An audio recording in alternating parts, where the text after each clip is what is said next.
acá les mando entonces, comenzamos con una breve explicación sobre el conductismo, pero sobre todo vamos después a hacer hincapié en cómo impacta en la educación el conductismo. Pero, aunque no lo creamos, el conductismo fue aplicado a todos los niveles sociales. Por eso yo les había planteado esta idea que quería que se queden pensando, de por qué el conductismo habrá sido tan útil, ¿no? Que Estados Unidos puso tanta plata y sigue poniendo en estas investigaciones. Y por qué ahí, a partir de ahí, del momento que más o menos Watson en 1910 aproximadamente larga su teoría conductista, y cómo Estados Unidos apoyó fuertemente estas investigaciones, porque hay un interés. Y ¿se acuerdan que yo les dije, bueno, pensemos qué tipo de interés puede tener Estados Unidos? El conductismo aparece en 1910, en el 17 en la Primera Guerra Mundial. A partir de ahí muchos hitos marcan históricamente a la sociedad y a las sociedades y al mundo entero. Y el conductismo está planteando algo que es absolutamente beneficioso para la sociedad y para el gobierno, a los gobiernos norteamericanos. Lo que está proponiendo Watson es que la conducta del sujeto puede ser manejable, puede ser moldeable. ¿A través de qué? A través de estímulos. Si yo estimulo a un sujeto, puedo lograr que este sujeto, a través de esta sucesión de estímulos, responda como yo quiera.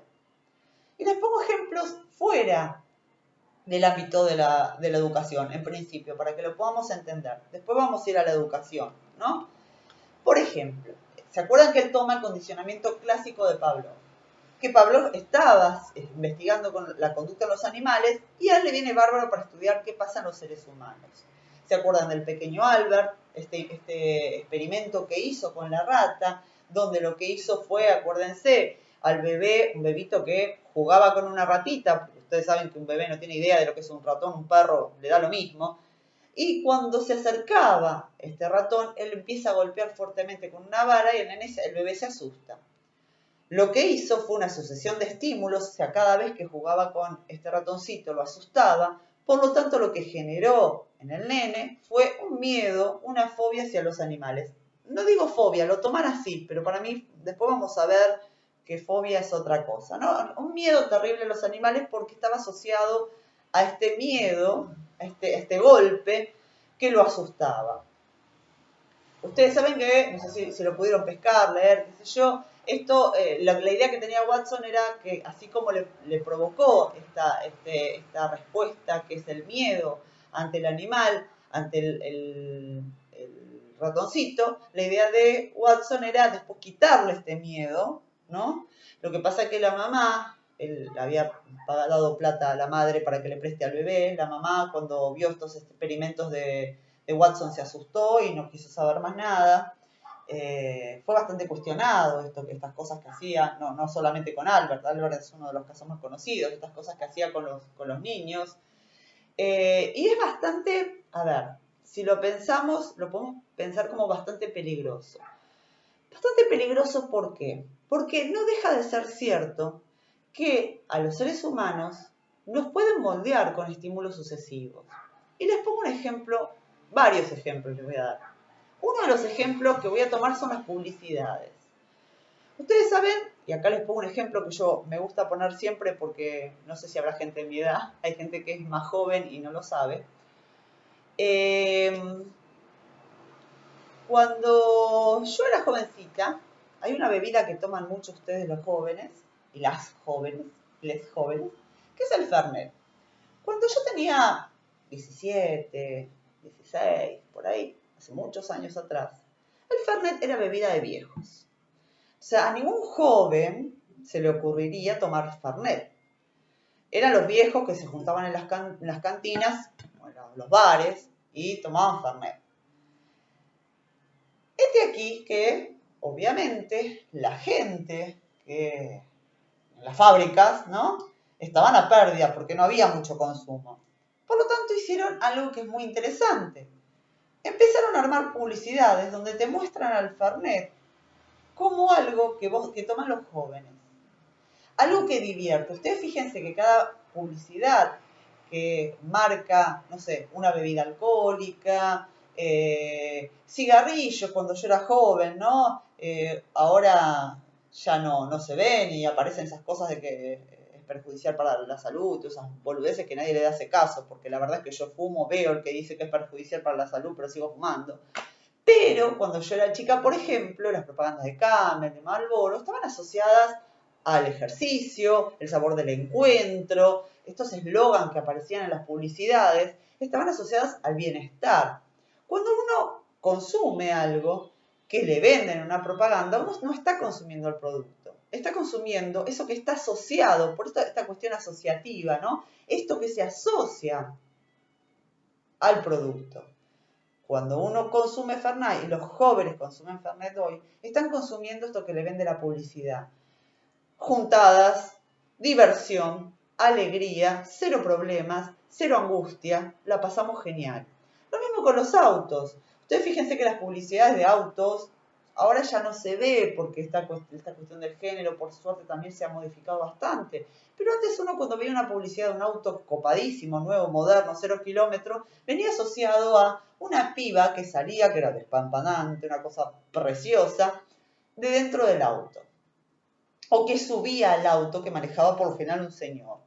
Entonces cuando uno compraba ese auto, estaba comprando esto que estaba asociado al auto y que tenía que ver con, wow, me llevo una mina. Claro, uno se compraba el auto y la mina no venía, pero bueno, esto era lo que se hace. Así se maneja la publicidad. La publicidad tomó absolutamente el conductismo porque a las empresas publicitarias les es absolutamente funcional.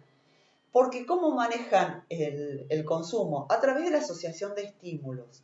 Te van diciendo que lo que vos estás viendo y escuchando está asociado a otra cosa. Así también trabajan los noticieros. Ojo al piojo. Porque las grandes empresas, ustedes saben que las noticias están manejadas por capitales y que tienen determinados intereses. Si vemos Clarín, el grupo Clarín, TN, cada empresa son gigantes y que tienen mucho dinero y que responden a intereses muy importantes y te van asociando determinados estímulos y logran que la gente responda de determinada manera. Si a mí me preguntan, ¿el conductismo sirve? Es absolutamente útil el conductismo. Sirve absolutamente. Ahora después vamos a ver si uno aprende con el conductismo, porque lo que está haciendo el conductismo, en realidad, lo que está haciendo es lo mismo que se hace con los animales. Se está adiestrando. Lo que es el conductismo, al conductista y a Watson no le importaba cómo pensaba una persona, no le importaba lo que pasaba dentro de la persona en su razonamiento. Esto no era una variable que se pudiera controlar. Él dice, bueno, a ver, en la ciencia lo único que puedo objetivar es la conducta. A mí no me interesa qué piensa la persona, porque para el conductismo el sujeto es lo que se llama una tabula rasa. Es una madera a la cual los estímulos le imprimen conocimiento y el sujeto responde de acuerdo a cuántos estímulos están dando. Si razonó, si no razonó, no importa. Si una persona no logró hacer lo que uno quiere, bueno, entonces habrá que repetir el estímulo. Esto es lo que dice Watson. Entonces, ¿qué es el conductismo? Estímulo, respuesta. Yo te estimulo de tal manera y vos respondes de otra. Pero ¿de qué manera respondés? De la que yo quiero. Porque si no respondes como yo quiero que vos respondas, entonces habrá que repetir este estímulo tantas veces sea necesario hasta que aprendas. Hasta que aprendas, y la conducta aprendida sería la conducta deseada por aquel que quiere que vos hagas tal cosa. Eso se llama manipulación, chicos. Entonces, el conductismo lo que hace es manipular la conducta de los sujetos. Acordémonos entonces que Watson, conductista, toma lo que se llama, lo toma de Pavlov, condicionamiento clásico. ¿Sí? Pero viene un señor, Skinner, conductista también, que lo va a plantear desde otro lugar. Y va a plantear lo que se llama conductismo, ¿sí? O condicionamiento operante. ¿Qué es esto del condicionamiento operante? Bueno, Skinner va a decir, está bien, hay estímulos y hay respuestas, pero nosotros podemos condicionar las respuestas de acuerdo a cuatro formas, sobre todo 4 formas de condicionamiento de la conducta. Uno es el refuerzo positivo, otro es el refuerzo negativo, después viene la extinción de la conducta y el castigo. En los videitos que yo les pasé más o menos explicaba cuál era la diferencia entre cada una de estos condicionamientos que plantea Skinner. Y si nosotros pensamos en el nombre de Skinner, seguramente a muchos y a muchas de ustedes se les va a ocurrir o lo van a asociar por esta asociación de estímulos con alguien determinado que tiene que ver con un personaje y tiene que ver con los Simpsons. El profesor Skinner de los Simpsons, el personaje del profesor Skinner, ustedes saben que los Simpsons, el creador de los Simpsons, realmente cuando creó los Simpsons no lo creó pensando en los niños. Si pensamos en ese dibujito, en realidad no es para niños, es muy irónico el creador de los Simpsons, sabe muchísimo, yo no sé si ustedes saben, pero está casado con una argentina, y cuando piensa estos dibujos, ustedes fíjense que siempre me echa algo y tira algo que no es precisamente para niños. Cuando él piensa en el profesor Skinner, está pensando en este Skinner, en Skinner conductista, que llevó el conductismo a la educación y que plantea que hay una serie de operantes y una serie de condicionamientos. El refuerzo positivo. ¿Qué sería el refuerzo positivo en la escuela? Bueno, el refuerzo positivo en la escuela sería, bueno, el primero que me resuelve este ejercicio tiene un 10. Al que hace esto bien tiene un 10. Uy, todos nos esforzamos por tener el 10. Y esto trae una problemática. Y yo les voy a contar una cuestión personal. Yo siempre fui muy mala en matemática. En realidad, nunca entendí nada de la matemática. Es más, la odiaba la matemática, pero la odiaba porque no entendía lo que me estaban enseñando. Porque a mí me enseñaron, mi adolescencia, casi todos mis estudios, fueron con este tipo de enseñanza conductista. La profesora de matemática decía, bueno, el primero que me resuelve este ejercicio tiene un 10. Cuando todos mis compañeros estaban ahí, delante de la profesora para mostrarle lo que habían hecho, yo todavía no había entendido lo que tenía que hacer. ¿A quién apunta esto? Bueno, el refuerzo. Bueno, si no lo hiciste bien, hacelo tantas veces hasta que vos lo puedas resolver. Claro, lo que me pasaba a mí es que me tenía que encerrar en mi casa días y días para poder entender ese ejercicio que algunos pocos habían podido resolver rápidamente. Porque yo no entendía lo que estaba haciendo. Uno dice, bueno, ¿y por qué los otros sí entendían? Evidentemente, los otros chicos tenían un aprendizaje en relación a eso que estaban enseñando, que yo previo, y después vamos a ver por qué digo previo, que yo no tenía. Y el no poder hacerlo generaba encima de mí un rechazo de eso, porque como no lo entendía, menos me gustaba, porque no sabía lo que estaba haciendo. Un refuerzo negativo es, si no te quedas quieto, te pongo un 1. Estos serían, o si no haces el ejercicio tenés un 1. Estos serían refuerzos negativos. Ahora la extinción. ¿Qué sería esto de la extinción? La extinción, ¿uno puede extinguir una conducta? Sí, la puede extinguir. Y yo les voy a dar un ejemplo. Cuando en el gobierno anterior los docentes hacíamos marchas, llegó un momento donde las marchas no eran escuchadas. Y no solamente no eran escuchadas, sino que se apeló a dos de estos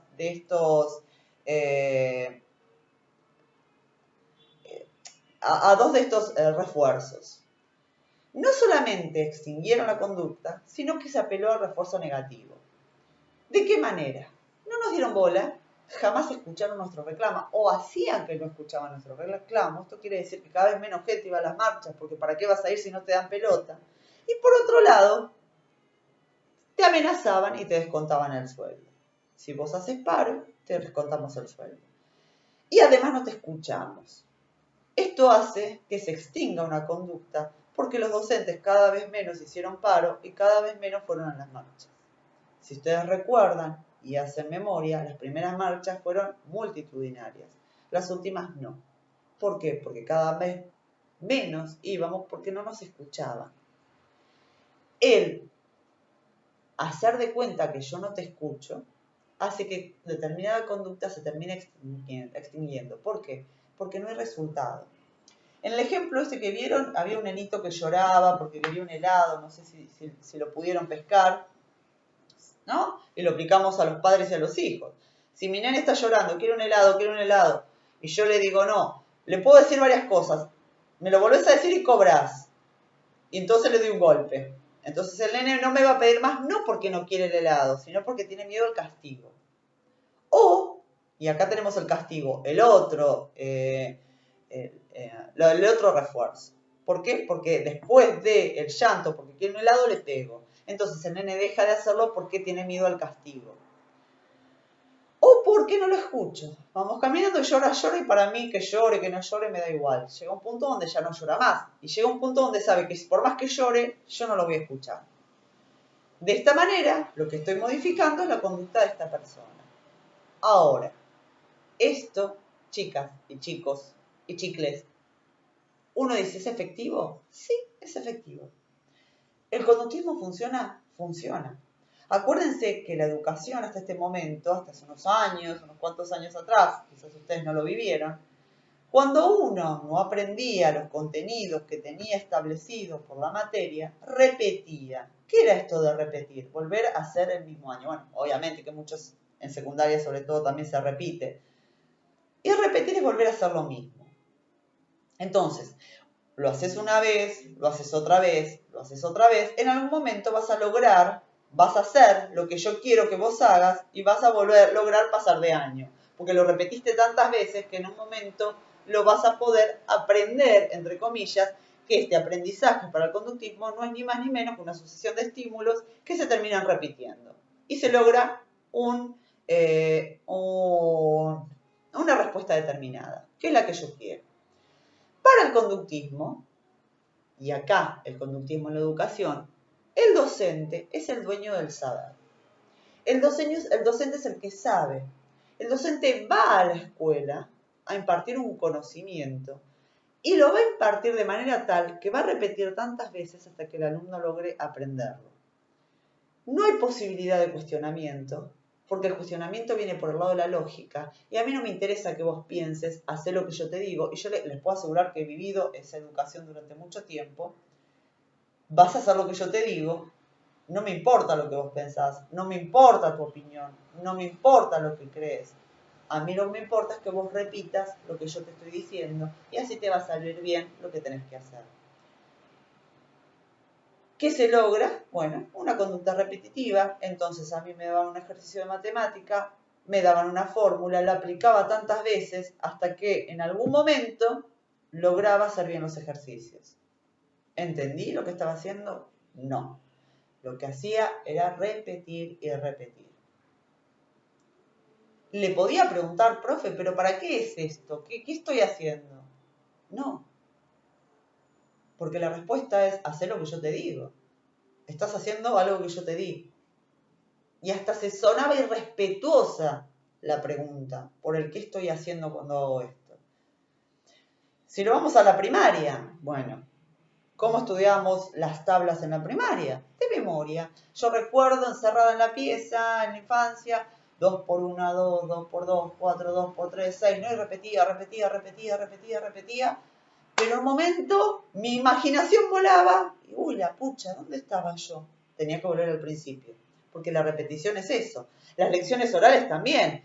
Chicos, la semana que viene, historia de la página tal a la página tal, me estudian la lección. Llegaba el profesor al aula, te tomaba, ¿no? Una listita. Yo sabía que estaba por el medio, más si era por el medio. El miedo que teníamos, no se pueden imaginar el miedo que le teníamos. ¿Por qué? Porque el que te vaya mal en la escuela secundaria era lo mismo que un castigo. ¿Por qué? Porque traía el rechazo. Era el miedo a este rechazo, a este castigo. Si bien en mi casa no me iban a pegar por esto, yo sentía que el docente me estaba castigando. Entonces el docente venía con su listita y apuntaba y llamaba a uno. Maceo, ahí uno se tenía que parar, porque también era esto, ¿no? Era la repetición de los ritos, pararse para dar la lección, ir al frente de todos los compañeros, todos callados y uno repitiendo textualmente, palabra por palabra, lo que decía el libro. ¿Qué estábamos haciendo? Memorizando. Porque me saltaba una palabra y yo no sabía por dónde iba y qué corno estaba diciendo. ¿Entendí algo de historia? No entendí nada, pero nunca me la llevé. ¿Entendí algo de matemática? No entendí nada. Bueno, me la llevé un año. Sí, me la llevé en cuarto. Me la llevé en cuarto porque falté al colegio, tenía a mi papá enfermo. Pero en realidad, si no, nunca me la llevé en matemática. Me preguntan algo de matemática, la verdad es que no me acuerdo nada. Me acuerdo lo básico, me acuerdo que lo hice, pero no me acuerdo, si me preguntan algo, no me acuerdo lo que estaba haciendo. No lo entendía. Pero sí pude repetir tanto que me salió para probar la materia, pero no para entender. Entonces ahí podemos decir que no hay aprendizaje. No hay aprendizaje del contenido, hay aprendizaje de un método. Yo sabía que tenía que repetir para poder darlo. Tenía que repetir la lección tantas veces, tenía que repetir las tablas tantas veces para poder dar bien la tabla cuando la maestra me la preguntaba. Si me hacía saltear la tabla, y en lugar de decirme yo venía 2 por 1, 2, 2 por 2, 4, 2 por 3, 2 por 9, y tenía que empezar de nuevo, ¿no? Entonces mi cabecita empezaba 2 por 1, 2, hasta que le contestaba. Porque en realidad no sabía lo que estaba haciendo. ¿Cómo estudian las tablas los chicos ahora? Bueno, estudian con la tabla pitagórica, les enseñan que la multiplicación o que las tablas son sumas, que hay que sumar. Esto apela al razonamiento del sujeto, no a la memorización, ¿se entiende? Sí es funcional, porque yo no me llevaba las materias. Lo podía repetir, porque apelaba a mi memoria, pero no a mi comprensión y a mi aprendizaje. Esto quiero que quede bien en claro. Si yo tengo un sujeto pasivo, que es el alumno, ante un docente que es activo y que me imprime conocimientos y repite, y repite, y repite, y me hace repetir, repetir, repetir, repetir, lo que logra es la conducta que ellos quieren, la conducta acertada, que es que yo no me lleve la materia y pase de año. Esto no hace a que yo haya aprendido lo que los docentes me hayan dado. La repetición sirve, pero no hay aprendizaje si el sujeto no es activo. Y se los adelanto porque después vamos a ver el constructivismo, vamos a ver a Piaget, vamos a ver a Vygotsky, que plantean un aprendizaje que es absolutamente diferente y son muy críticos en relación a lo que está planteando el conductismo. Por eso quiero que quede claro esto. ¿El conductismo funciona? Sí, lo vemos a diario. Les pongo un ejemplo de hace un tiempo atrás, cuando ganó las elecciones el presidente Macri. La mayoría de las personas que votaron a Macri eran jubilados. Y uno se pregunta, ¿pero cómo? Sí, yo lo digo por experiencia de lo que pasó con mi mamá. Se pudo jubilar, pudo pensionarse, le dan los remedios, le dan la tarjeta, no sé si se acuerdan, la tarjeta Argenta, y pudo comprarse un heladero, pudo comprarse un montón de cosas que no se había podido comprar. Así como mi mamá, muchas otras personas mayores. ¿Por qué la mayoría de los jubilados y jubiladas estaban en contra del gobierno anterior? Y mi respuesta y mi conclusión, y no sé si ustedes coinciden conmigo o no, es porque son las personas que más tiempo pasan frente a la televisión. Y la televisión está en manos de medios hegemónicos con determinados intereses económicos y son los generadores, para los que leyeron escucharon el video anterior que yo me confundí con el link, son los generadores de una forma de pensar. Los medios de comunicación machacan tanto con determinadas cosas que uno termina creyendo que esto es así porque anula la capacidad de razonamiento. Nos están queriendo hacer convencer, por ejemplo, de que el virus es una bacteria, de que con un antibiótico uno cura un virus, cuando el antibiótico no cura un virus. El antibiótico lo que cura es bacterias. El virus necesita una vacuna, que no hay enfermos, que esto es una mentira. Fíjense, los terminamos creyendo. ¿A qué apela esto? Una sucesión de estímulos. Nos machacan constantemente con desinformación, con cuestiones que después salen y se desmienten, pero a uno ya le quedó grabado todo eso que vino escuchando. ¿Y qué genera? Un malestar en la gente, un rechazo hacia las medidas de protección, hacia un montón de cosas. No me quiero meter puntualmente porque no quiero generar un debate ideológico partidario, porque no es la idea, pero sí que ustedes piensen de qué manera funciona esto que creó Watson, que es el conductismo. Cuando fue la guerra de Vietnam, la mayoría de la población de Estados Unidos estaba en contra de la guerra de Vietnam. No querían saber nada con la guerra de Vietnam. Sin embargo, apareció una fuerte campaña publicitaria en Estados Unidos que asociaba al soldado que se alistaba, porque pedían que se alisten para la guerra, que se alistaba para la guerra, con la importancia de ser yanqui, con lo bueno que podía ser esto, con lo genial que era el sentimiento de que uno se brinde para una guerra, que lograron que muchísimos jóvenes se anotaran y se alistaran a la guerra y fueran a la guerra, y la guerra logró tener un consenso que antes no tenía. La gente empezó a apoyar esa guerra. La gente defendió esa guerra, cuando en realidad lo primero que hubo fue un rechazo hacia la guerra.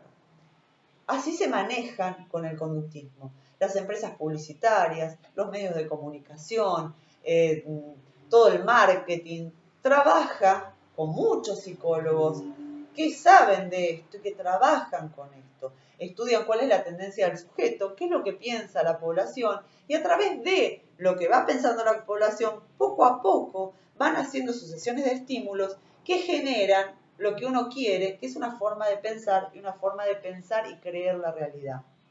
Te crean realidades. ¿A través de qué? De esta sucesión de estímulos.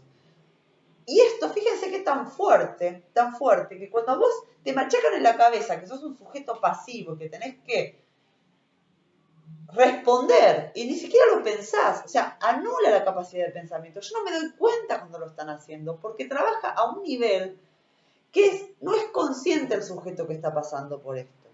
El sujeto simplemente recibe. A ver, ¿qué más pasivo que un sujeto frente a la televisión? El sujeto pasivamente toma lo que viene de la pantalla y responde.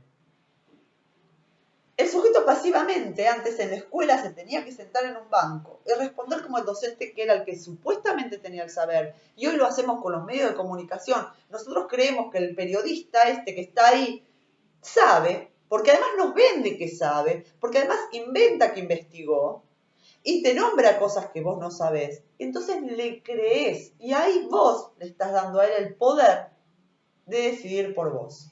Entonces te estimula.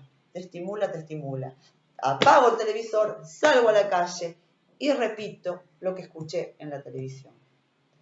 Aunque yo me encuentre en la calle una realidad muy distinta a la que me dijeron por la tele, yo le creo a la tele. No sé si más o menos quedó claro esto, no sé si se entendió el conductismo, porque la semana que viene quiero que empecemos con otros temas.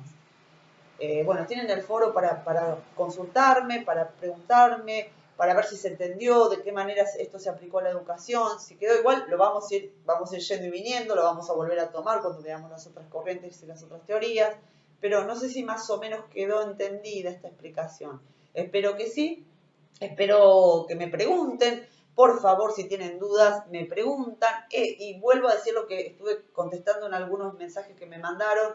Si alguno se atrasa, no hay ningún problema, porque las clases están en el foro, están en el campus, están ahí, pueden acceder a ellas cuando quieran. Las clases yo jamás las voy a sacar. Así que, nada, las clases están abiertas para que ustedes puedan acceder cuando puedan, como quieran, como puedan. Sé que algunos están con muchas problemáticas que tienen que ver con la conexión o que tienen que ver con sus vidas privadas. Fuerza para todos y para todas. Las clases están ahí, cada uno en su momento, en su tiempo, las puede ver. Les mando un beso grande y espero que me comenten, que me consulten o que hagan sus aportes, que son muy enriquecedores, para ver si se va entendiendo cómo esta teoría que partió de la filosofía, que es la psicología, se apartó absolutamente y terminó siendo una ciencia, ahora en este punto, que estudia la conducta y manipula las conductas humanas. Cuando yo les digo siempre a mis alumnos, ahora se los digo a ustedes, chicos, chicas, la psicología puede servir para muchas cosas, para hacer muchas cosas buenas y también para no hacer cosas buenas, para hacer cosas que realmente atentan contra el sujeto. Entonces, como todo, ustedes saben que cuando Madame Curie, junto a Pierre Curie, descubrieron el radium, jamás iban a imaginar que el radium iba a ser utilizado para una bomba. Ellos lo que estaban tratando era de investigar el cáncer. Bueno, cuando uno toma un conocimiento puede ser aplicado para lo que uno quiera. Las corrientes conductistas sirvieron absolutamente para hacer estas cosas y se siguen usando y son efectivas. Por eso es necesario luchar contra esto para lograr que el sujeto sea un sujeto activo y crítico, para que podamos pensar críticamente, para que no nos dejemos envolver por esta corriente estimulativa y que te estimule, que genere una forma de pensar. Que jamás ninguna persona, ningún medio de comunicación, ningún docente anule la capacidad de reflexión y de pensamiento crítico. Tenemos que ser críticos, tenemos que poder darnos cuenta que este sujeto viene de tal lado y tiene determinado interés en que yo repita un comentario, una noticia, una idea, un voto. Entonces, cuando uno está como docente, tiene que tener bien en claro que si yo voy a ser conductista, y acá después vamos a ver qué significa ser un docente conductista, por ejemplo, en determinado momento, cuando le digo a un pibe sentate, porque está parado y no me escucha, está dando vuelta por el aula, estoy siendo conductista, pero mi postura no es conductista ante el conocimiento. Hay una diferencia, porque uno a veces apela a cuestiones conductistas que van a modificar la conducta. A ver, si un pibe me quiere revolear una tiza por la cabeza, voy a ser absolutamente conductista. Te sentás, guarda eso, porque te hago un acta. Y eso es conductismo.